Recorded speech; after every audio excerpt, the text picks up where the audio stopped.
Boom. Yo, good morning. What's going on, everyone? It's Wednesday. It's 11 a.m. We're here at Adorama, 42 West 18th Street. That is not a green screen. That's a real Robbie in that crowd right there.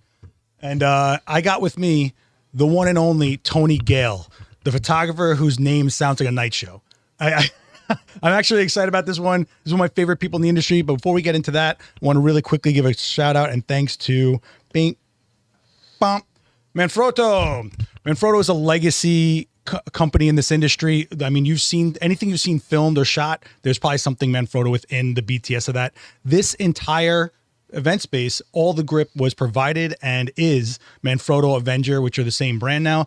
You remember Lastolite? They are now Manfrotto. So all those Manfrotto halo reflectors you see us use, all the C stands are Avenger, all the articulating arms. Manfrotto is a trusted brand for a long time. I know you definitely use them. That's probably why they sponsor this. But yeah, I've used Manfrotto for years. Great stuff. Yeah, and if you want, check out the link below for all the stuff that Manfrotto puts out there, and you can go through it. You'll be surprised. And some of their stuff, fun fact, is in MoMA. It's actually in the Museum of Modern Art. I didn't know that. Yeah, auto poles are in MoMA. That's cool. Isn't that cool? Yo, it's awesome. So go check that out. And a really quick shout out to, Gotham for the coffee. Cheers, mate. Cheers. Although you didn't get coffee, did you? No, green tea. Look at this guy. So swank. So swank. I'm hearing myself in double audio really quick. But I can't wait for you guys to meet Tony Gale, because Tony is, you want to talk about community? Tony Gale is my guy. Fun story about Tony. He came in here and he comes in with a stack of comic books and magazines and says, I'm cleaning out everything and I think you would appreciate this. He made a point of coming here to give this to me. And it was like the magazines that came out when The Crow was fresh in theaters, when Batman Returns was in theaters. The covers were awesome. They were of that time. They were authentic. And I think you gave me the whole Ronin series. Oh, maybe. Yeah, because I remember. Yeah, because I remember reading it. Like, it took forever to get. It was a lot, but that's the kind of person Tony Gale is. Aside maybe from V for Vendetta, maybe. Did you give me? No, I don't have V for Vendetta. No, I'm not sure. I don't have any V for Vendetta.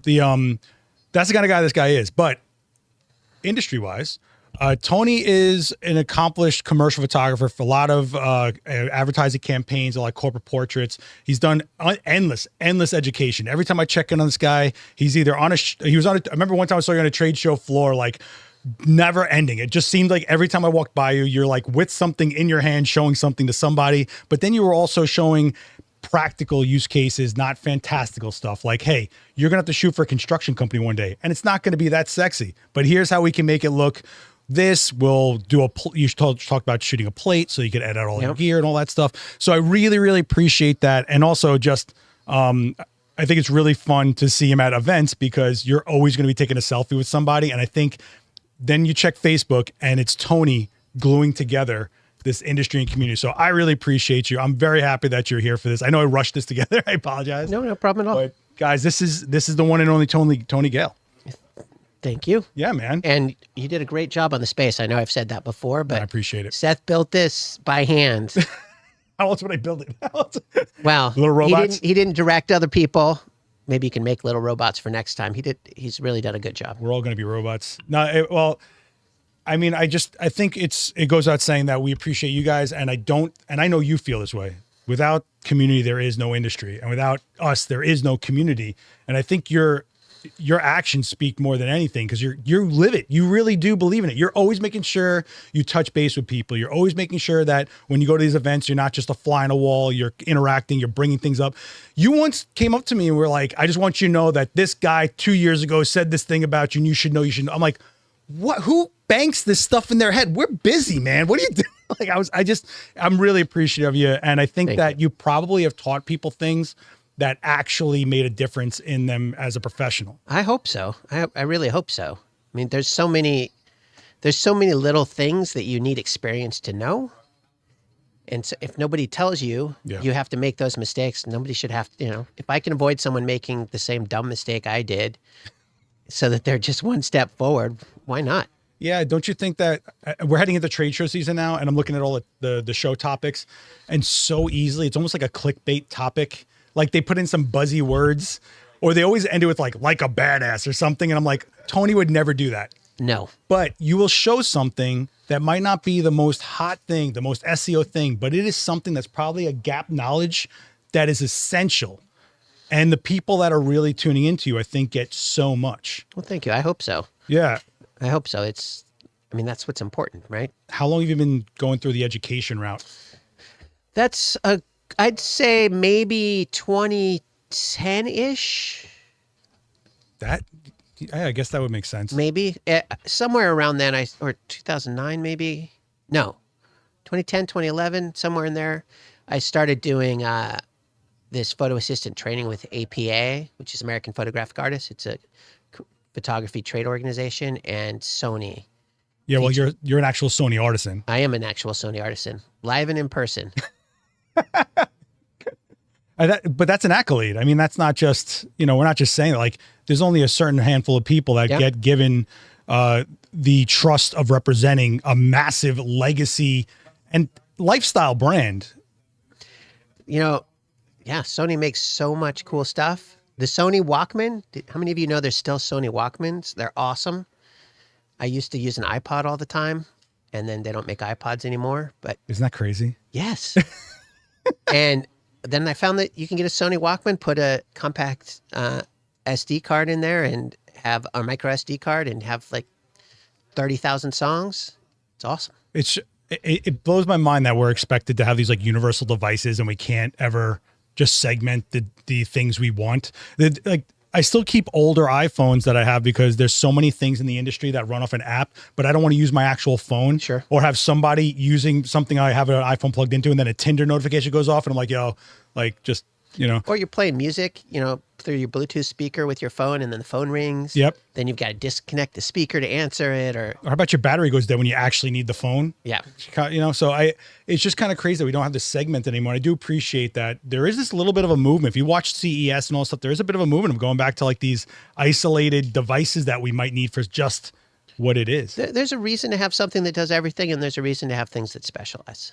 No, this is like a Swiss Army knife to me. Like, I just know I got a tool on me to do whatever. Oh, Mark has said the Sony Walkmans are expensive. There's a huge range. First of all, I don't do anything directly with Sony audio, so bear in mind that my knowledge may be suspect. But there's stuff that's a couple $100 up to thousands. The stuff that's thousands, which I do not have, but it's awesome.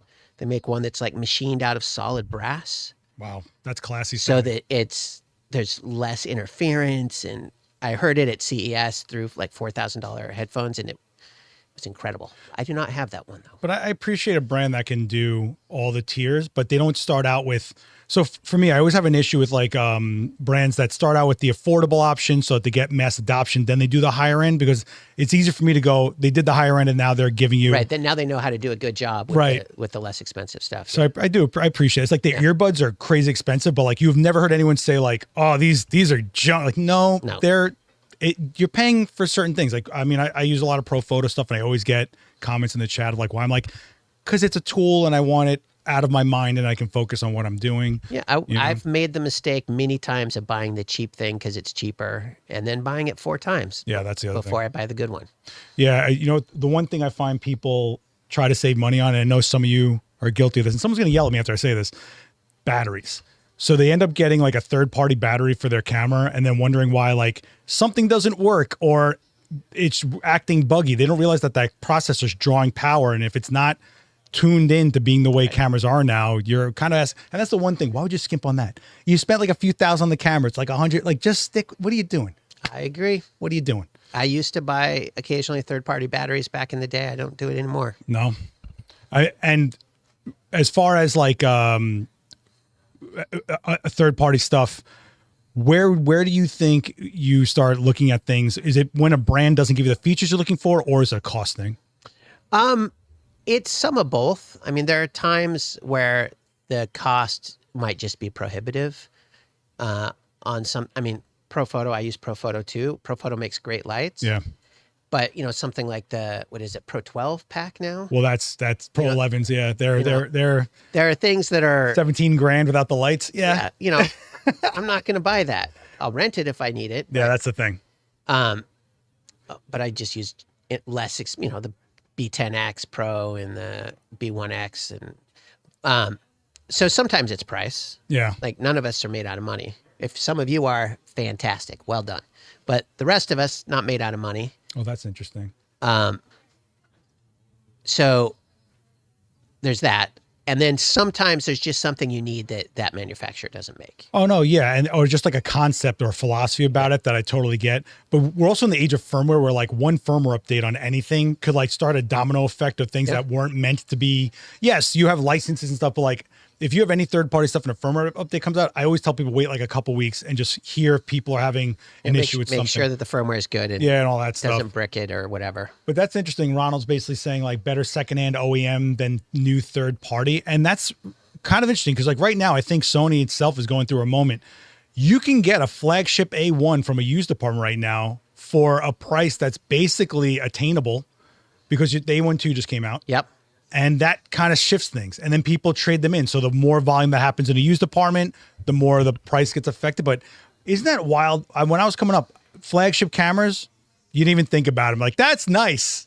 Look at that unicorn with a halo on it. Now it's attainable. There's so much, as much as there's AI and stuff, and there's all sorts of things in photography that we're like, what's going to happen? We'll talk about it. What we have available to us and the price points that they're available is absolutely incredible. Yeah, the Alpha 1 II, amazing camera. I ordered one. The Alpha 1 is not still an amazing camera just because there's something with more features. Yeah. It's still incredible, and it's much, much cheaper. Yep. Because of the Alpha 1 II. Yeah, we have this weird problem, I think, socially in our game that when a new thing comes out, somehow all the gear that vaporizes that what came before it, somehow it's just like, and so I'm like, when people talked about mirrorless when it was coming out, I'm like, you still have 40 years of gear that's out there in people's hands that some kid is learning on, or that some pro does not want to invest, because every time we invest, $3 have to come back for every dollar, right? So there's a lot of pros that didn't jump right away. Sure. And that was a discussion for I think like 4 or 5 years, honestly. Everywhere you went, they were, because the brands want to get you on the next, right? But doesn't mean the stuff goes away. People act like it just disappears. Something that's older doesn't become bad because something is better. Exactly. That said, when I was starting out, one of the pieces of advice I was given was buy the best equipment you can afford. Right. It's an investment. And so for me, the Alpha 1 II, it makes sense because the improvements are worth it to me. Having the pre-capture, having the improved autofocus, the screen, all that stuff is worth it to me. But for some people, they don't need that. Right. And the Alpha 1 is great. Right. I think we're moving towards an era of more specified cameras now, because we're getting to these all-in-ones that are turning into like, it does the 8K and does the high res and does the high frame rate, but maybe the price point's out of reach for a lot of people, right? Yeah, of course. And so we're getting these now medium format's becoming more accessible and affordable. People like I jumped in on digital medium format. If you asked me years ago, I'd probably that's probably out of I can't justify it. Now I'm like, oh, I'm in. So I think we're going to start moving towards an era of more specialized cameras for what people want to do with it. Like, for example, if you're like a macro type guy, there's systems out there that are so dialed in to have features that you probably even think you wanted. And then there's people that might want higher res but don't need faster frames. So, if you're in a studio, you don't need 30 frames, but you might want that higher res, right? And I think that's what the A7R5 is kind of like, is basically a 61 megapixel lower frame rate. Yeah, 10 frames a second at max. Yeah. But, you're probably not using the Alpha 7R5 at 10 frames a second. I know. But the image quality is incredible, that high resolution. But I mean, I have an Alpha 7R5, I have an Alpha 9 III, I'll shortly have an Alpha 1 II. They just different cameras for different purposes. Exactly. Yeah. And that's where you start. I think we're building our kits differently in this era, especially now that we're expecting to do video. Like I keep telling people, like, I never thought I need to know any of this. Like I keep like, if you talk to Punk Seth on a BMX bike that I'm going to have to be live streaming, I looked at you, it's just crazy how fast it moved and how you have to adapt. And then when I get people that come at me in the comments about things, I'm like, don't get angry. Like my number one angry comment that I get about gear is, I don't want to pay for video specs. I don't shoot video. You're shooting mirrorless. You don't realize you're doing video anyway. Well, and maybe you should shoot video. Oh, let's talk about that. So why should you shoot video? So if you're just shooting for fun, do whatever you want, right? Do whatever you want. You want to shoot film? Great, shoot film. Film is not better than digital, but that doesn't mean that you shouldn't enjoy it, right? Better and what you enjoy don't have to be the same. Not better how? During COVID, I scanned a lot of my film and realized just how terrible 35 millimeter film was. Yeah. It's not sharp, full of grain. It's a quality. It's character. Sure, it has character. I'll agree with that. And having that doesn't make you wrong for liking it. Right. It's a style choice. Yeah. If you enjoy it and that's what you want, fantastic. You know, I'm not going to tell you can't do that or that it's a mistake. But I think it's straight image quality. It can't touch modern digital. Yeah, there's just things about both that give you something you can't get in the other. Sure. And I think in film, the thing that really hits for me most is that you get a color saturation without this having to shove a ton of light. So when we do saturation digitally, everything gets brighter. It's like it's a simulation, you know, and then we lose tone range on some places. But film, that has this density to it. And I think that's why you're seeing so many things being filmed in film. Like almost everything on Max, HBO is film now, you know. And I was like, wow, you're really going to take a show about billionaires trading stocks and have to film it on film? But there's something to it, especially when they start shooting in lower light and you start seeing it break down and start seeing that grain. Although you hit a hard limit with film on lower light. Oh, yeah. I mean, 3200 speed Kodak film. There was 1600 speed color Konica. I don't know if either of those are made anymore. You anymore. have to push it if you wanted more. Yeah, and you could only push it so far. And now, you can put your camera up 64,000, 12,800, whatever.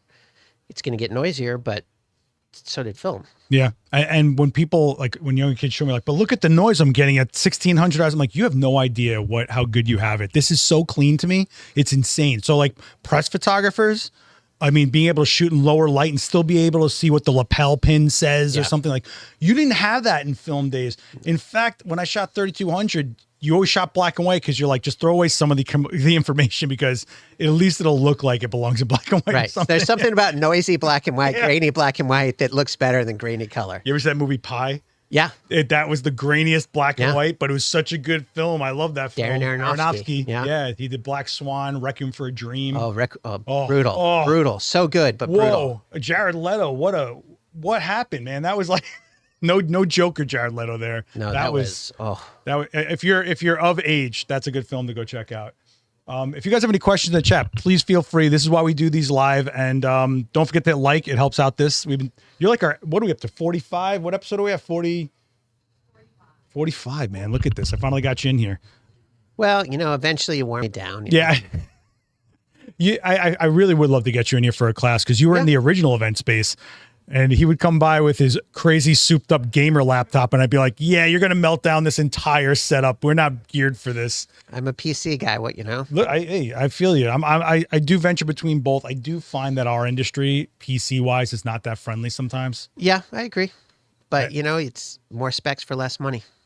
There's that, but I think it's a compatibility thing. Like when something first comes, like raw files for some reason is always Mac ready. I always have some issue with Windows. I feel like it's pretty simultaneous these days. I deal with a lot more newer cameras than you do though. Like I have to do every release. Oh, right. You're doing every brand and I'm doing one. Yeah. So it's sometimes there's just weird things sometimes or software updates that are addressing certain things. Like I think they just take which is weird because actually Mac isn't the majority of the world, which is kind of wild. But I think in this industry, every time you see someone shooting tethered, it's a MacBook, it's a Mac, Except me. Yeah, you're just, well, when you pull that thing out, it has the RGB and like the crazy vent fins. And I'm like, what do you get into, Tony? What are you playing? Or do you game? Are you a gamer? Not really. No, Every once in a while, like I replayed the Fallout 2, 3, and 4 and New Vegas. Wow, that's some classic stuff. Yeah. New Vegas was a weird one too. That was a whole different publisher. Yeah. Different storyline. Although but really good. Whoa. Really good.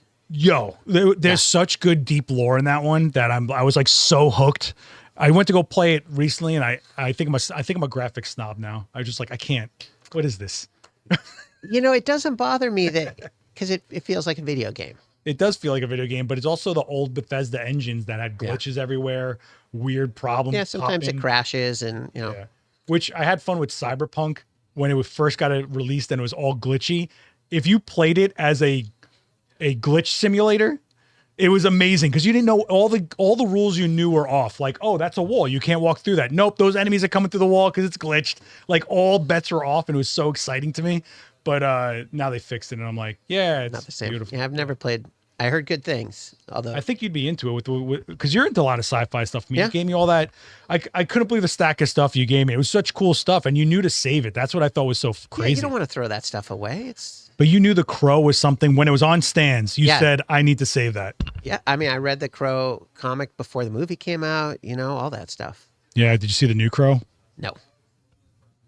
After this, so the original Crow I liked a lot with Brandon Lee. I mean, tragic, all that stuff. It's a point of history. But the sequels really fell off. And then, and it's so rare that a remake is even close to as good as the original. So I think The Crow as a movie is beyond a movie at this point. I mean, it has a historical lore to it that happened. Something actually happened based on that movie. I mean, we lost Brandon Lee, unfortunately, because of an incident on set, which changed laws about the way they film movies.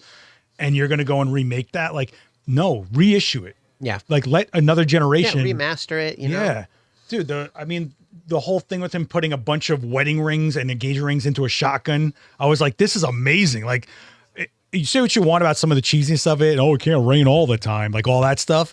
But you remember almost frame for frame. It's something that stuck with you. Not every film does that. And no, most don't. No, most don't. Yeah. No. And I would love to see a lot of movies get a second chance in theaters, more so that like the 15-year-old that comes here can go experience it the way I did. And like, yeah, well, I mean, film forum and stuff like that, but they're not going to show The Crow. Yeah, but they're not filling theaters with current movies either. It's like $25 to see Nosferatu, and I'm like, yeah, maybe not. Well, I go to the Alamo now, which is like I get food. Oh, yeah. Hang out. Now it's like a $50, $60 movie for me, and I'm like, man. But at least you got dinner. It's an experience, and that's what I think theaters have to be, are experiences. But I hate when like I know that some people are watching films like this that were so impactful that if you saw that film grain on the screen, you'd have a different experience. They re-release Night Before Christmas every year. Like, why not give us Crow again? Yeah. I just think it's amazing that you saw that those magazines. Like, nope, this is a moment I have to save it. And Batman Returns too is your thing, huh? Yeah, but the original, the Tim Burton Batman and Batman Returns were great. Was that your favorite Joker interpretation? I think it was actually, because the newer stuff, the Nolan stuff, I like, but people are gonna hate me for this. Get ready. I feel like they're a little too nihilistic. Oh yeah, absolutely. It's just a little too, it's darker than it needs to be. It's more nihilistic than it needs to be. It's like, it doesn't need to be that much of a downer. Well, the newer one's even downier. Yeah, I mean, it's emo-ier. Yeah. I think the Nolan one just got watered down as they kept, like the third one, I was like, come on, like this just wasn't my film. But the third one was Bane, right? Yeah. And Catwoman, which I love you, Anne Hathaway. I truly do, believe me. And I saw the Julie Newmar-ish in her a little bit, but that wasn't my Catwoman. I just couldn't.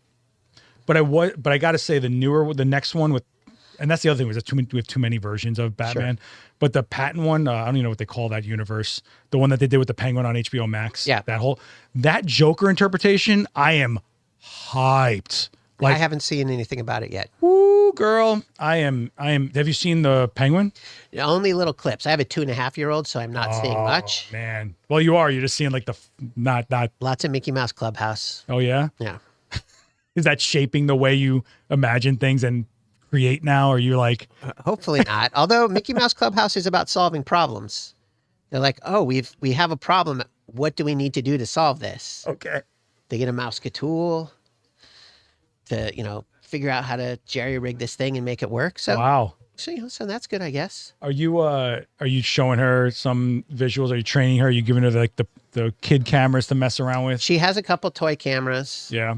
She's not ready for an actual camera yet, because no matter how bulletproof it is, it's going to break. Okay. But I do occasionally hold my camera and let her point it and help her push the shutter. So.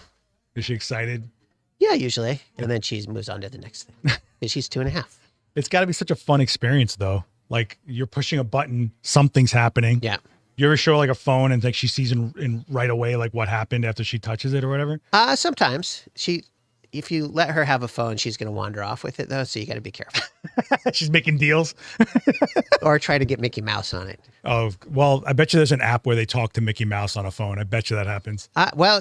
Maybe if you do a Disney cruise, Mickey Mouse will call you and say you're going on the cruise. Man, that's some good marketing. Wow. That is some swank. Wow. Bane is such a meme at this point. I mean, I think they casted it well. I think he should have been bigger. I mean, Bane was just a monster, you know? Yeah, it's a hard thing, you know, it's like Juggernaut in Deadpool 2, really, I mean, that was CGI, but it felt like what you think of Juggernaut being. How else would you have done him? I mean, they tried to do Vinnie Jones a million years ago. There's just nobody who's that big. No, and Juggernaut itself is such, people don't really realize what kind of God tier that character is when you really read it. It's like, oh my gosh, like the stuff he's survived and able to do. I feel like such a child right now. And I haven't read that stuff in years, but somebody said Fallout 2 is PC only, so there's a reason to have a PC. Well, Fallout, that makes total sense because I think Fallout 3 is where they changed the format from that overhead dungeon crawler. Yeah. Which I never got into dungeon crawler stuff. It's like grid-like. You click and then they slowly move here. Yeah, and it's turn-based. Oh, I hate turn-based. I can't do it. Maybe I think I'm a little older than you, so maybe I can't do it's just what you came up with. I played Fallout when it came out. Well, that was Fallout when it came out. I think it was text-based. I think the original Fallout. No. Yeah, like there's Bard's Tale and stuff was text-based. Which I never understood that whole thing. You know, when you're like 17 and it's the only game that you can play, it's awesome. Were you a D&D guy? I was, yeah. You know, Daniel Norton is like a known celebrity D&D guy here. I did not. Yeah, you know, he has regular games if you want to jump in. I haven't played D&D and he'll get you. He tried to get me to play it like 2 or 3 times. I feel so millennial, but I was bored out of my mind. I'm like, okay, let's do math and let's draw. I'm like, I just can't and I try to explain to him that the reason I love video games is I consider it an art form and I'm inside someone's interpretation. I don't need to do anything and everything. Right. I want to know what they're trying to do. I want to get in the mind of the person who developed it. I love art design choices. I get obsessed over design choice. I mean, shooting the special effects stuff, like you can make a zombie in infinite amount of different ways and there's different reasons for it. So I get hooked on that with a blank sheet of paper. As much as it's my amazing imagination, I just can't jump down the void. Well, and that's fine. You know, different things for different people. I don't have Brad is saying I don't have a problem with turn-based like Shining Force 1 or 2 or Final Fantasy. Final Fantasy's having a moment right now. They're remaking all that stuff, and it's, I think, won Game of the Year last year or something like that. I think I played like Final Fantasy 3 or 4, but nothing since. Oh, dude, they're all nerds. Recently got back into modding Game Boys. Do you read that to yourself? Do you watch Bob Wolf's channel? We had Bob Wolf on here, and he actually put out a signature Game Boy. So there's that.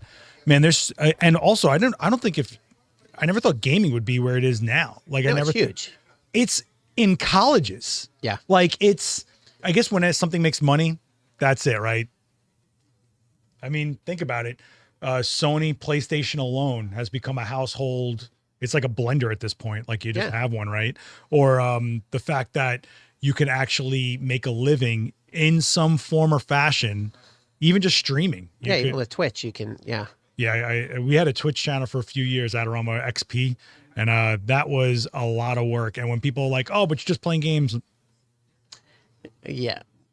No. Well, it's like people that say photography is easy because you just. Well, we just push a button, dude. Yeah. I don't know what you're talking about. No big deal. Now they think for us. What are you talking about? Yeah. It looks for eyes and things. It recognizes things. We do nothing. What do you say to people that say that kind of stuff? It depends on who they are and how much, if it's just a random person, I'm like, okay, let it go. If it's somebody who actually wants to know, then you'll get into the nuance. There's composition, there's lighting, there's so much planning that goes into it. I mostly photograph people in portraits, some travel landscape stuff for fun. If you're photographing a person, trying to get that person relaxed and to be as much like themselves as possible. Yeah. Which isn't the way, like, do you remember when Masterclass came out and there were all those Annie Leibovitz? Yeah, absolutely. And she's like, people I don't say believe in that. Yeah. Like, well, I do. So the second you said I don't believe in that, all I thought was you're just trying to get a different shot of somebody that's well known. Sure. Than which we're not trying to get smiley stuff, but you do have, listen, we all have our own style and we do need the other side of things sometimes, but I don't think that's in every case scenario. No, everybody's different. Yeah, and I definitely shoot things where I want people to feel uncomfortable about what's in the image sometimes. Like I'm also but what you photograph, that makes sense. It's weird stuff. I'm mostly photographing a person where I'm trying to get something representative of that person. Well, that's what I try to say. I always say when we're talking about portraits, we're trying to portray that person. That's why I can't stand people are just like, I love this lighting. Cool. What is the person in front of you? What lighting dictates them? Forget Right. about what preset light you think you have in your head. Start there. Or find the person that makes sense for that light. Exactly. Yeah. Something like that. Like understand it to the next, as Ab would say, the next level, which I love Ab, but he goes crazy. But what I was going to say was, you know what I'm finding more and more is as people are doing their own creating now and people actually can publish to somewhere now, like they can start a channel, they can have an Instagram page. And if they're just using their phone, they're absolutely understanding that there's more than just hitting a button anymore. Like we're actually creating more amateur photographers than ever before. We just happen to be changing the tool a little bit. Sure. But them going like, if I make it darker, the sky gets more definition. Like they know what they're going for. They might not know terms or techniques, but I do find in this era, it's easier to relay to them what we can do with that. Well, and it makes it easier for someone to improve. Yes. Because with film, you know, you got 35, you got 36 frames, unless you were really old school and had a 24 roll. You know, you take a bunch of pictures, you get it processed. You're like, oh, that didn't work. Or it did. You know, now you can take a picture, look at it. Oh, you know what? Maybe I should move over here. Maybe I should go up, down, left, right. You know, make it brighter, make it darker, change the lighting. You can iterate and improve so much faster with digital. Well, I found like in the film era, because my career started in the film era, I realized that there was more of a barrier for entry for people. Yeah. And it was basically laziness. So it was like people that were willing to go the extra mile to learn what that shot's going to look like in the camera, hoping that it came out like that, waiting the week to get the image together to present or whatever. People, there was now when you were like, oh, you get it right now. But all of a sudden when digital came out and I was working for the BMX magazines, they were getting flooded with kids sending them shots of riding. And it got really hard for me. And I was like, what just happened? Oh, digital's officially accessible now and viable now. And then it turned into, instead of paying me for the job, it turned into, no. You're going to be credited. And now you can use this to go get jobs because now you have credentials. It's like, wait, now I'm working twice as hard for the same income. And I had to rethink my life a little bit. Exposure thing, Wild, right? But people die of exposure, you know. But that's how it started. And I think that's why I think Anthony G's question of, are you guys intimidated by AI? I was intimidated by digital when it first came out because I dealt with that. And I was like, where am I going to go with this? I think AI is just happening at such a breakneck pace. We don't know what it is or what it's going to be. I'm a little intimidated by it. Sure. Yeah? I don't think AI will ever replace all photography. I don't think that happens. Just like photography didn't replace all painting. But at the low end, which isn't where I want to be, but it's where people start, I think AI is replacing a lot. Like stock photography stuff? Stock photography, but also, you know, a Facebook group I was in, somebody asked, does anybody know a good headshot photographer? And several people recommended specific people. And then 3 people were like, why don't you use AI? Oh my gosh, man. And I think there's no life to an AI headshot. But there are people that good enough is good enough. You know, what's funny is I had a child actor that needed headshots and someone tried to do it for an AI with them. But because they were so young, all that it generated from didn't look like them anymore because they grew up a little bit. Oh, yeah. So what it was actually building from didn't work. So if AI doesn't actually generate, it needs something to feed from. Yeah, it needs something to train on, but it also needs to be, I believe that a headshot needs to be as representative of the person as possible. And so if it's not an actual photograph, if it's a amalgamation of a bunch of photos, it's not truly representative. No. But there are people that aren't going to care. So when you're starting out and you're like, maybe I'll do headshots, you know, you used to see flyers, people doing headshots for $100. Yeah. You know, those people, it makes it harder to get in, I think. Well, I think it's also, what are they using the headshot for? So if you have an actor that's really serious, that's a make or break, that headshot. Yeah. When they walk in that room for that audition, it better look like that. They better look like that shot. Yeah, a good version of them, but it has to look like that person. That's why overly retouched headshots never do well, or lighting that doesn't really portray them doesn't do well. But if you start doing with AI, like they can't use that. The people that'll use an AI headshot are somebody that just wants a little thing for LinkedIn that never wanted to sit in front of your camera anyway. But if you ever notice, the photos they use are like family photos and the headshot they get is a little wonked out, but they don't even know what they're looking at half the time. Yeah, it's a picture. You know, Marcus says he feels like an AI headshot ceases to be representative of that person instantly. Yeah, I agree. But is that now, or is that going to change? I think gets into nuance. I think it's that way forever, but it will be harder to tell. Interesting. Yeah. You know, I mean, look at half of YouTube is AI voiceovers. It's not even real hosts anymore on their channels. It's like, every time I start watching a channel, I'm like, wait, this is AI. Drives me I nuts. block that channel. oh, wow. Okay. I don't want to see it. Well, blogs are, I don't know if you remember, like early on in this AI thing, which was like 5 seconds ago, all the AI articles that were in blogs automatically got thrown down at the bottom of search engine optimization for Google because they were like, it's just not viable. It's not. Well, it was gibberish half the time. It was trying to sound human, and you're just kind of like, dude, it's like an awkward guy at a party. You're like, okay. It's like when you can tell that someone did a caption in Instagram using AI. Oh, yeah. And it's like a 7-paragraph caption with super flowery language. You're like, you didn't write that. Oh, or they have no context of what they're like. There's definitely like news outlets that use it as like it's not even like the caption. It's like a block text over some image. And you're like, that's an AI generated block text. There's no way it didn't realize that guy isn't that, or the history of this thing, if they knew about it a little more.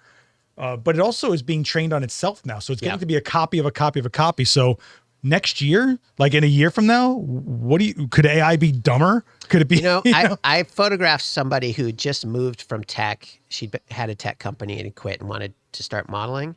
And we were talking about it. And her friends who were still in tech had that same thought, that as AI gets more prevalent, it starts feeding on itself. And so instead of feeding on original actual content, it becomes just this cycle, and it gets worse. One thing I'm tired of already is AI art. I'm like, there's nothing I care about ingesting about this. It like has like a weird CGI sheen to it or something, or it's always the same repeating animation. It was like the NFT split second that we had. When everybody, I don't mean to offend anybody who really believes in NFTs, but I was skeptical from the beginning. I have friends that sold substantial amounts of NFTs. Yeah. I never tried, so maybe that's my loss. But I'm like, I don't see how this has legs. And then, the bottom fell out. The concept to me was what I felt we always needed, which was some sort of way to say that we own something that doesn't have a tangible, like especially with like video games, right? Like when you buy a video game, you just have a license, you don't actually own it or whatever. Yeah. Kind of, if we're moving more and more to less printing and less in-hand media, there's less magazines like that, we do need to show some way that we own something. I just don't think that was in that method was it. I felt like it was just masking basically crypto. It was like a pretty mask on a crypto coin. It was a way for people to buy and sell crypto. Yeah. I mean, look at that Bored Ape stuff. I was like, nobody really cares about this artwork. They're just kind of, if there was no money involved, no one cares, right? It's one of those things. I would think, yeah. That's what I'm looking at. I don't know. I got tired of NFT monkeys quickly, says Marcus. I agree. Kurt saying filtering out the AI generated content is one of the hardest parts of programming machine learning systems. I believe it. Yeah, if it gets more and more believable, we're gonna hit this weird like cycle. I'm just wondering what's gonna happen when it's a copy of a copy of I can't wait to see the weird things that start popping out. Do you remember when you used to photocopy something, then photocopy the photocopy and photocopy just to get it to degrade? Yeah. Maybe it'll end up like that. One of the people I learned from did a series where he would degrade an image multiple times over. So he'd shoot the photo, then take a photo of the photo, then take a photo of the negative, then reverse it, and keep on doing it till it broke down.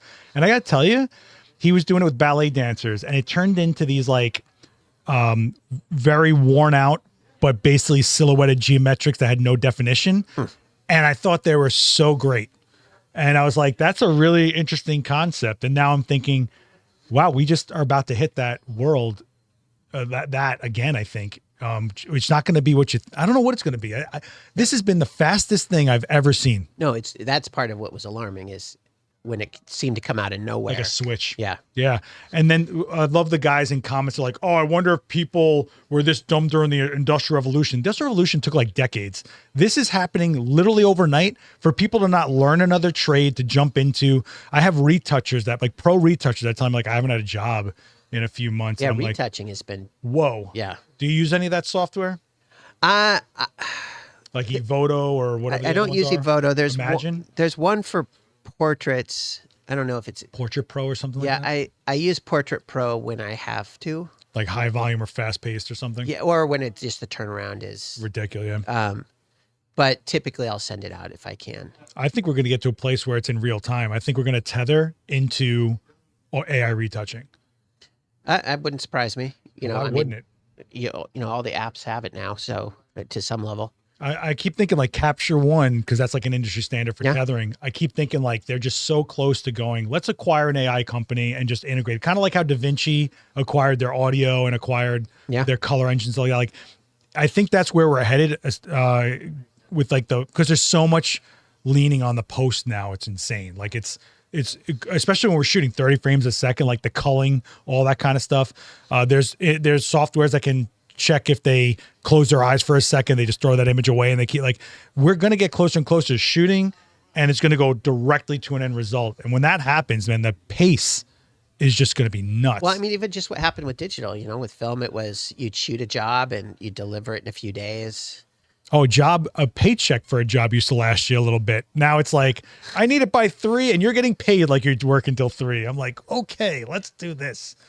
Oh, you guys are popping off in this chat. Anthony's asking, do you guys think the trend for 2025 will be less retouched image in order to differentiate AI and actual photography? I think that might be, actually. I think it's already happening. Yeah. Authenticity has been this buzzword in photography and advertising for a couple of years, but I think it will become even more so. Absolutely. And Marcus, I agree with you. I honestly do. I agree that people retouch people too much. Oh, yeah. No, the concept of like, over perfection, or when they show me images like, can we do this, and I look at it, looks like the person's like shrink wrapped. I'm like, this is not a shot. Like this skin has texture. Oh, people have forehead lines. Dude, people have when they dodge and burn to death and it's somehow HDR'd. I'm like, do you think this looks all right? This doesn't look like an image to me. No, it looks like an illustration. Yes, exactly. And I do think that we're doing less and less retouch. If you notice, younger Gen Z, for example, alone is owning flaws. They're literally putting star stickers on their zits to show that they have zits. If you look at Subway ads, if you're in New York, you'll look at like completely not retouched, glowy skin, because now they're like, I'm not buying this scam. Show me the reality of it. And and this sounds absolutely nuts, but I think it kind of started with things like American Apparel, where it was like on camera flash, that's the shot, no polish. Right, that was their look. Yeah, no polish, and people just felt like and burned. Yeah, well, that was a whole. We're not going to go down that road. No, but I think when it got authentic, and you're putting it next to something that's so polished, you're going to go for someone that's not trying to insult your intelligence. Yeah, and I do think Gen Z is so overstimulated that like, just tell me the truth, and I think that's what we're getting to, and I think that's why they love film. There's no hiding. It is what. Although with film being technically lower res, you are kind of. Yeah. I mean, do you remember back in the day, if you shot fashion, you overexposed your slide film by half a stop to clean up the skin, and you shot Polaroids. Yeah. And they were way murky, but that's what they did. Yeah. You know, and it's just, it's funny how we go into cycles, but if you're a new generation that's coming in, you didn't go through the cycle, you're starting a cycle again. So I absolutely think that we're going to see things be less retouched. And I do think people are getting sensitive to over retouch. I agree with that, and I think they should. I feel like it's a disservice to someone to over retouch them. Sometimes I've had clients that say minimal retouching, and then they're like, "Oh, can you do this? Can you?" And it ends up being over retouched because that's what they want. But they're the ones hiring me, right? And it's my job to service my client. I just say, don't credit me, and you're good. That's what I honestly. Yeah, but I think if you over retouch someone, in some way, you're saying that they're not good enough as a person. You know, if I retouch out every little thing of you, I'm saying you as a person don't look fine, and you look fine. Well, I think that's what differentiates people from doing like run-of-the-mill headshots and portraits, right? When you see the highest end of portrait photographers, they're not murdering people in Photoshop. They are doing doing an interpretation of a human at a level that that celebrity, and if they're in front of your face, they're not trying to alter them. When you try to alter someone's face, like, oh, my nose is a little big. No. Let's make you appreciate it. Let's make someone recognize you if they saw you, connect with you. Yeah, and what's wrong with having a nose that's a little big, or ears or small, or ears that are big or small? Also, don't you want to like realize what you looked like at that time of your life? I always say this to people. Like, I'm so happy I have images of my grandmother, like that I know what she looked like. And when I don't know if you I did a demo where I shot my mother live here before I built the space. I didn't see that. It was the last demo I did before I built the space. And I went through the whole thing of like, I'm shooting my mother. I want to make sure that I remember every wrinkle I put on this woman's face, but I'm not going to over light to make sure I pull those out and make a massive, like, look at my mom's age. I was like, no, this is my mom and this is her goofy mannerisms. And this is the woman I'm going to remember, you know, one day, you know. Yeah, you don't necessarily light it to accentuate stuff either, unless there's a reason, but you just want to make people look their natural, true best. Well, I shot, we have a model that we always use, Marissa. You've probably met her, the redheaded, blue eyes, beautiful girl, amazing human being. And she shot with me in my studio and I did black and white medium format with her. And I lit her honest. I kept saying it's honest. Like, I'm not going to do what everybody else does to you and just murk away everything. She has a scar here that I always love and everybody gets rid of it. So I lit to pull as much of that scar out as I can. I put it, and it took her a year to be like, you know, actually I do love these photos. Because it's her. But she's used to professionally needing an image out there that you don't. But then she was like, you know what? No. And I think even talent is going to get to a point where like, no, I don't want to be, because then they got to live up to this perfection also. Yeah, which isn't realistic. And when you look at someone, if you're an actor who your photos are super retouched, the movie isn't. It's getting there though. It's getting closer, but you know what? The ease with which we can retouch a single photo compared to making someone look different on an entire film, which is possible. Yeah, but it's insane. But I think people forget that when we're watching video or film, you're wrapped up in a narrative and a storyline, and on an image, you're just everything's in that one frame and you're focused on everything else. No one's talking to you. There's no storyline. You're not following a narrative. You're not looking at light changing as they move. That's the one thing you're focused on. I think that's where our job is different from a film, basically, is that you get to a perfection point a little bit. Sure. I mean, it is a different thing. Medium. And part of what is magic about photography is it's stopping time. Film is more representative of how we experience the world because time progresses. You know, we think of things as moments, you know, we think of, oh, that moment, but we don't experience moments. But a photograph creates a moment. Yeah. And it's really interesting when you talk to people that shoot families and what they're trying to like deliver to them, because this is essentially their 15 minutes of fame to them. Yeah. Like but you have to kind of give them a realism of like, yes, cool, but don't you want to look like you? Make sure your kids remember what they were like at 6 and 2 and all that kind of stuff. And that's such there's so much that goes into before you even get going. When you deal with someone that's never really dealt with shooting with a professional or even getting images of themselves created at a level, you know, forget about them like understanding payment, right? Like that's a whole other thing. Mark is saying somebody wanted to retouch. I took a 15-year-old that's so disrespectful on multiple fronts. In the end, people can do with their images what they want. If they want to put something out there that is representative of themselves in whatever way, that's them, right? But if you're producing an image and you're putting out bodies of work, it's also on us to develop our style and point of view. And when I said people look shrink wrapped and over retouch, you'll find that a lot in other countries. Like there's countries that have a style to them and a culture style, and you kind of have to respect that also. So they're looking at that image differently than we're looking at as documentation. They're looking at it in a different fashion, and you have to respect the styles. Sure. What makes sense for us here in our culture with what we're used to, you know, it's not fair or reasonable to expect everybody worldwide to feel the same way. You know, they probably think we're idiots. So and maybe we are. Probably. Rule of thumb for me, no retouching permanent imperfections unless client specifically asks. I agree with that. I'm in the same boat as that. If it's like a zit or something, I'll usually clean up a zit unless they ask me not to. Yeah. I mean, I just don't believe in altering. There's a difference between retouch and altering. And some people really do. When I watch people like liquefy an image right away, I'm like, whoa, okay, we're already. But if you talk to any high-end wedding photographers, like brides want to look a certain body type and you're going to use that liquefy, or if they did shoot them and they're sitting a little weird, everybody when they sit has something that doesn't look right. And that's when they start, listen, they want to remember their wedding a certain way too, right? I would just, if I ever had to, I would love to just give everybody shot, like just you take the photos. Like, let everybody take, like when we used to put out garbage bags full of disposable cameras to give to everybody. Yep. Like, I want to see that perspective. I don't want to see the cleaned up stuff. And everyone at my wedding would be awesome photographers anyway. So it's like, what, like that's my whole repertoire. But I do think that there's, depending on the circumstances, people are expecting a production. Sure. And that's where you get this not realism to it, because they're expecting a fantasy moment that, I mean, just by lighting it, we're making it to a certain extent not real. yes, that's true. But that doesn't mean that the person isn't real. You know? But we're applying things. We're not changing. We're just we're able to augment to a point where we're maximizing things. Some people will absolutely change the vibe of an environment, all that stuff. And I'm definitely guilty of that.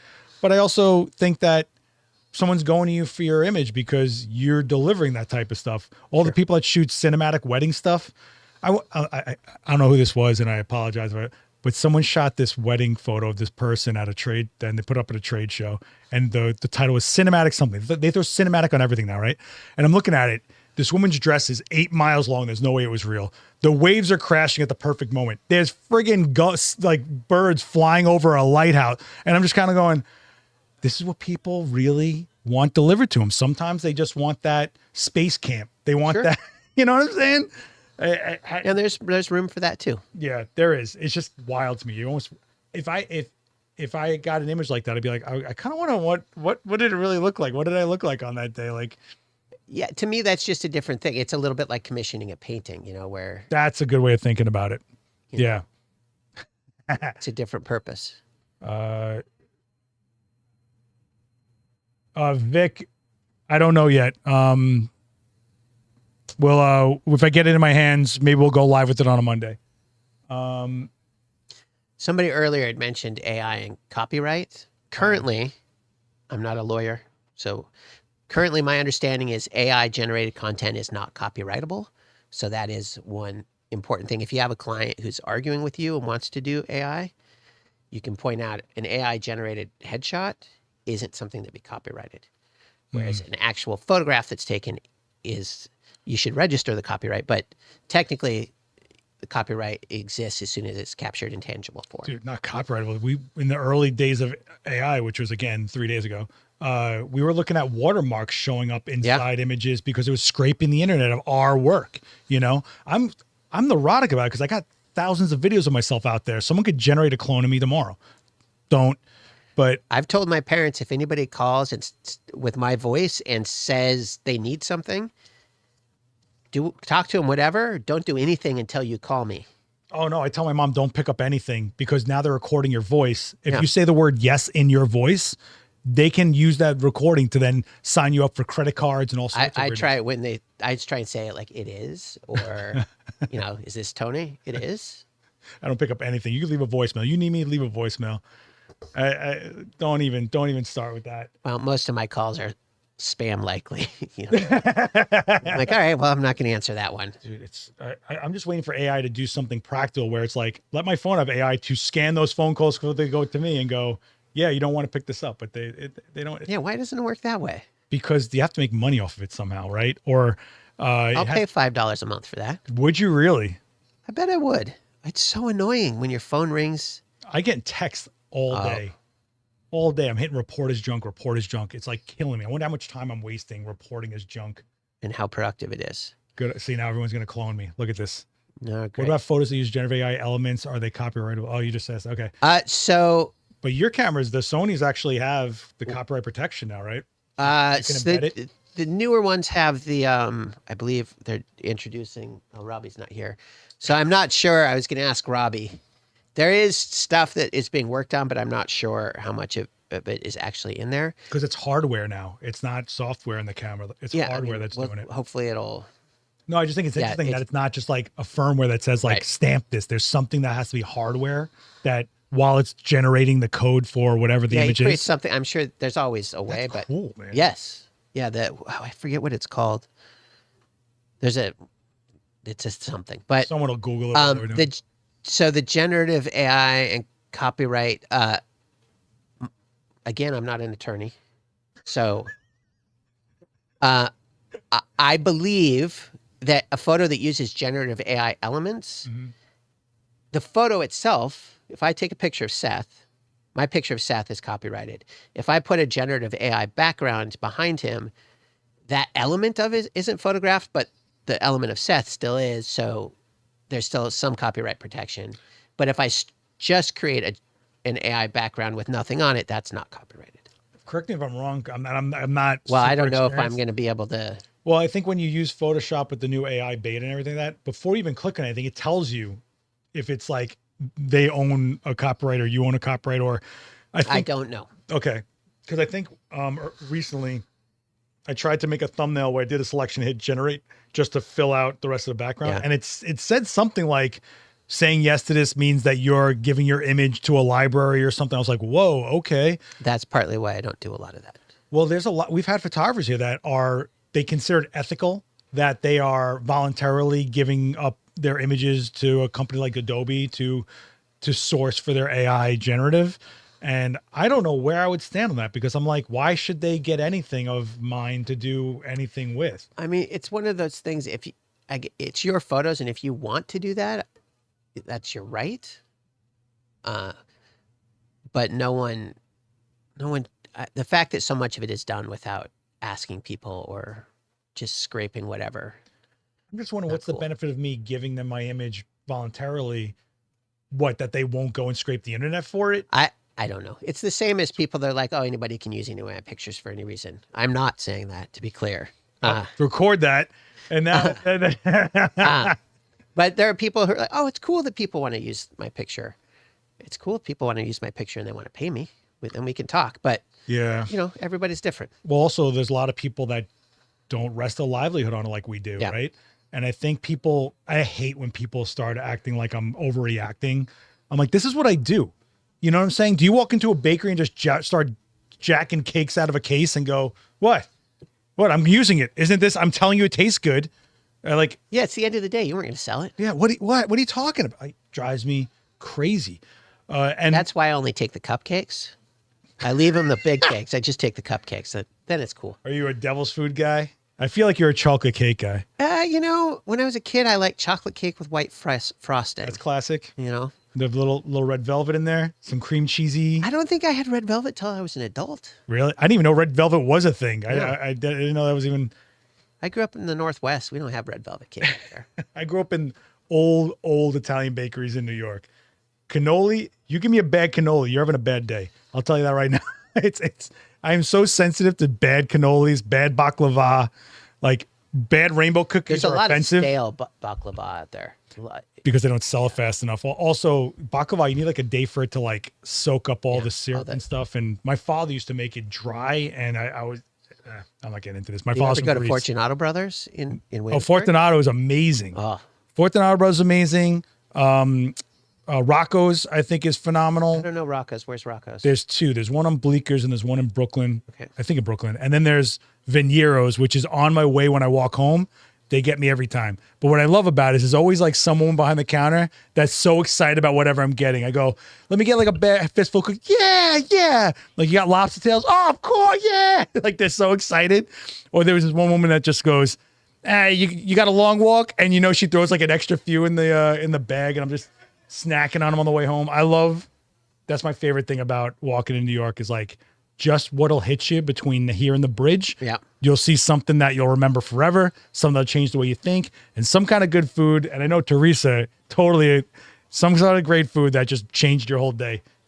There's some amazing stuff in the city. Dude, forget about it. I feel so fortunate we have century-old bakeries here and delis that are just legendary. Well, and every food culture in the world is represented here somewhere. Absolutely. So you can try anything. Yeah. And not to mention 56-year-old camera shops that are full of amazing used gear that you probably never find anywhere else. In an old classic brick building. Yeah. And this is the original, and Adorama owns this building. This is really what it is. And Will's been here for years. Maury in the back was born here in 1921. So look at that, Yeah. Maury, how long you been here? 14 years. 14 with a capital W. 14 years. I was bar mitzvahed right over there. You don't get that kind of stuff, especially in like the like chain story type stuff. And I'm not trying to sell you on Adorama, but like you go to like a Best Buy for something, I feel like I'm going to a Toys R Us. I feel like I'm going to like Although I miss Toys R Us. Toys R Us is back. They're just inside of a Macy's now. Yeah, it's not the same. I know it's not the same. Yeah, I remember FAO Schwartz in its heyday with like the mechanical trees and all that craziness. Yeah, and how exciting it was to see the piano from Big on the floor. Oh my God, Big. That was like, what a monumental movie that was. But you used to go into FAO Schwartz and you'd pass by 3 different magicians showing you stuff. And I'm like, this is amazing. You never bought anything? You just got like one. Yeah, it was expensive. It was expensive, yeah. And they always had like their own version of something, a signature that was only at FAO Schwartz or whatever. And it was in every movie. And then now it's like, you just don't get that. Like Amazon is not going to be a legacy. Like it's not the same. You have to be able to walk in and find something by happenstance. You can walk in here, go to a display and, oh, what's that? Look at the use counter. Oh, what's that cool lens? Or get an opinion from somebody. Yeah. Giving you a different perspective on something. Or what drives me crazy is like, I keep telling people like, start going back to stores. Like everywhere I go, something's going out of business. It's like, how about instead of buying 5 things that you're not sure of and returning 4 and killing the earth with all this shipping back and forth? How about you go see it first? How much time did you spend shipping it back? Like, get up, go have a life experience. I know that we're all busy or maybe even working from home now, but like, how about, support human jobs? How about that? And I hate returning things. So do you really? You have like a pile of stuff? I've kept so much stuff I didn't want or giving it away just because I hate returning it. I try to be very conscious of what I buy now. I mean, I'm living in an apartment that's stockpiles of just junk that like, I just think it's all cool stuff. So like, I don't get rid of it, I had an apartment once that was down the block from a swap meet every week. Oh, that's dangerous. I had piles of typewriters. I had a problem. Like I couldn't stop buying typewriters. They only wanted like $5 for them. And they're so cool. They're so cool. Like I bought yearbooks, and yearbooks I still keep because I think it's really interesting to see the styles, and that's some genuine photography. Styles, boy, bro. And if you find someone that's famous, it's kind of wild. And I also get a kick out of what people wrote to each other at the time, like in the 60s, 70s, like what they were talking about was very interesting. But typewriters, I ended up selling them all to a girl who cuts all the keys out and makes jewelry out of them. Oh, interesting.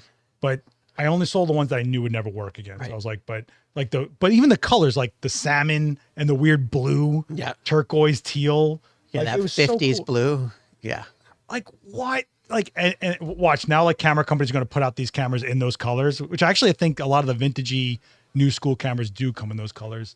Just kind of funny. Seth is a hoarder. You want to talk about hoarder? I had a jar of human teeth at one time because I used them as props. And that's the other thing is with what I do, there's a lot of prop stuff, right? So I have like a pile of machetes. Like if there's a zombie apocalypse, I'm ready. Like I'm good. You don't want to use guns because you want to get noise, you want to use a machete. Yeah, sure. Good to know. Marcus says, I almost refuse to buy a camera without putting my actual human hands on it. Who says you're human? What is this? Well, he said his human. It didn't. They may not be his hands. He just has some human. He just has random human hands that he puts on. Just like your teeth. I got so much cool stuff at swap meets that you can never buy. And that's the other thing I got stuck in my head is like, I can never find this again. So I get sucked into like, I better buy this now. There used to be all those great flea markets in Manhattan. I'd go through and look at the tin types and the parking lot stuff, antique cameras. And yeah, now they're like few and far between, and they're pop-up-y. They're not like a place you can always go to every week, which is like disheartening, I think. Well, now you got to pay for an Uber to get all your stuff there to like unload it, right? But there's still the art thing that happens on Union Square like every weekend there's like the artists over there. There's actually a guy there, Brian Close, who takes pictures of older cameras and prints them on shirts himself and sells them. So I always try to support him. I was like, you got a new shirt? Oh, it's a Leica. I'll buy that one or whatever, Oh man. Wow. We just flew through this one. Is there anything that you're up to that you want to kick people to or? Probably, but nothing I can think of. This is the most chill guy ever. Tony Gale is, I'm not kidding you guys. He's probably one of my favorite people in the community of this weird world we got going on here. And every time you see him, you got to have a good interaction with him. And he remembers so much stuff, like he actually genuinely cares. So check out his work over here, Tony Gale Photo. And I do think you should start a late night talk show. Tony Gale, late night with Tony Gale. It just sounds, listen to that. Although there is, you said the one and only at the beginning, there's a photographer from the 60s and 70s in the UK named Tony Gale. I believe that. And so every once in a while, somebody asks if they can use my picture of the Beatles or Jimi Hendrix, or I'm like, wrong Tony Gale. Here's my Venmo. Just send me $100. Right. Just send a check. That's wild that he shot the Beatles and all that stuff. Yeah. That's cool. I heard about him first because Rhino Records called to see if I had pictures of the Yardbirds. What? I'm like, no. Way to do your due diligence to find the right Tony Gale. Yeah, he's hard to, I believe he's still alive and in London, but I've tried to find him just so I can send people the. I haven't found any contact. Oh, you have to connect with this guy. I've tried. I found there used to be a stock agency that had some of his work in Manhattan, and I went to their office. They showed me a picture of him. Anything close? No. No. Oh my gosh. Guys, if you were into this, there's literally like 40 plus other episodes of this. Check out the playlist. We've had such amazing photographers like Tony Gale on. And don't forget to check out adorama.com/events for the stuff that happens here. We are doing the critique next week. So me and Dane will be looking at your work. It's in person only, no stream. Check out the link at the Adorama events or Adorama on Eventbrite, and you can submit your work. We'll take a look at it. And I'm live every Monday. I'm available in here to answer your questions, to do like demos with Quinn and stuff like that. Oh, Tony, man, been a minute. We got to get you in here to do a real class though. Yeah, let me know. Yeah. Happy to. Let's make it happen, Teresa. Look at that. Thumbs up. Approved. Done. That's how we do things around here. See you tomorrow. Yeah. Guys, thank you so much. Don't forget to subscribe on this channel, hit the bell, and check out Adorama Events. It's the other channel where all the demos get streamed to, including when I'm live on Monday. So Adorama Events, let's grow that channel. Tony, thank you so much, man. Thank you. Always a pleasure. Always, man. Be good to each other out there. We'll see you on the next one. Oh, and real quick, thanks to Manfrotto for sponsoring this. You guys know Manfrotto. Check out the link down below for the legacy that is Manfrotto. And we will see you on the next one. Later, guys. Peace.